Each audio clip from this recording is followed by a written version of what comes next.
जी आपने social media पर जो वीडियो देखी होगी, जो रामदेव की जो गद्दी का दूध निकालती हुई, उसको लेकर आप की कहोगी? सबसे बड़ी बात यह है कि हमारे देश में गाय को माता मानते थे, तो फिर गद्दी को मुझे लगता है कि मुस्सी बना लेनी चाहिए।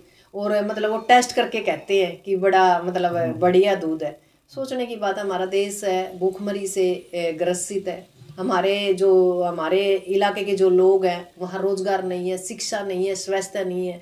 लोग जमीन बेच बेच के बच्चे दूसरे विदेशों में मजदूरी करने के लिए मजबूर हैं, पर हम यहाँ गधी का दूध निकाल रहे हैं। अरे शर्म की बात है, सोचने की बात है। इस देश के जो जिनको हम ये कहते हैं कि भाई हमारे जो एक संस्था है, बहुत अच्छी संस्था, उसके अंदर योग ध्यान लगाना सिखाना एक अच्छी बात है।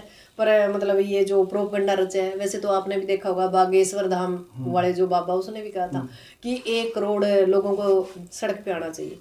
ये शायद बागेश्वर धाम वाले जो बाबा जी है उनको दिखाई नहीं देता, पूरा देश ही सड़क के ऊपर आया हुआ है।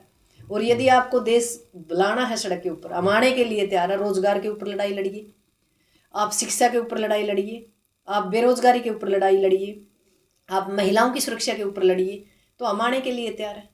तो ये जो लोग हैं, जो ये धर्म का आजकल जो पाखंड इन लोगों ने फैला रखा है इस देश के अंदर, आज के टाइम जितना पाखंड है इतना किसी भी देश में नहीं है। सबसे बड़ी बात है कि मंदिर और मस्जिद से इंसान नहीं है, इंसान से मंदिर मस्जिद है।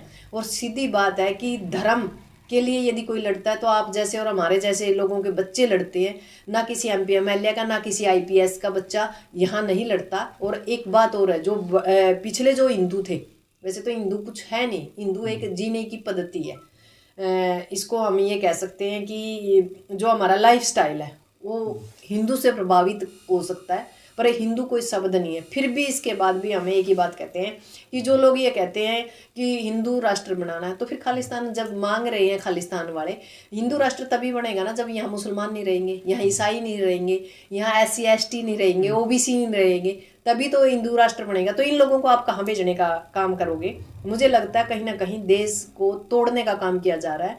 जैसे भारत और पाकिस्तान अलग हुए थे, कभी बांग्लादेश अलग हुआ था, ऐसे ही अब फिर भारत को तोड़ने का काम किया जा रहा है। और अब की बार भारत इतने टुकड़ों में टूटेगा कि हम सोच नहीं सकते। इससे बेस्ट ये है कि सबसे पहले हमें लोकतंत्र के अंदर जो बाबा साहब अम्बेडकर ने संविधान बनाया है उसके अनुसार यहाँ हिंदू मुस्लिम सिख ईसाई आपस में सब भाई भाई, जो ये धर्म का पाखंड यहाँ फैलाया जा रहा है इसको बंद करना चाहिए। और इसके ऊपर हम कहते हैं कि जो जज हमारा जो सुप्रीम कोर्ट बैठा है उसको भी इसके ऊपर संज्ञान लेना चाहिए, क्योंकि जो सत्ता है और जो प्रशासन और शासन है ये सभी मिले हुए हैं और देश को तोड़ने की अंदर से बड़ी जो ये कह सकते हैं बड़ी गलत जो ताकतें हैं देश को तोड़ने का काम कर रही हैं। आप इस परिस्थिति को यदि वक्त रहते संभाल लेंगे तो ठीक है, नहीं तो इस देश को कोई बचाने वाला नहीं है।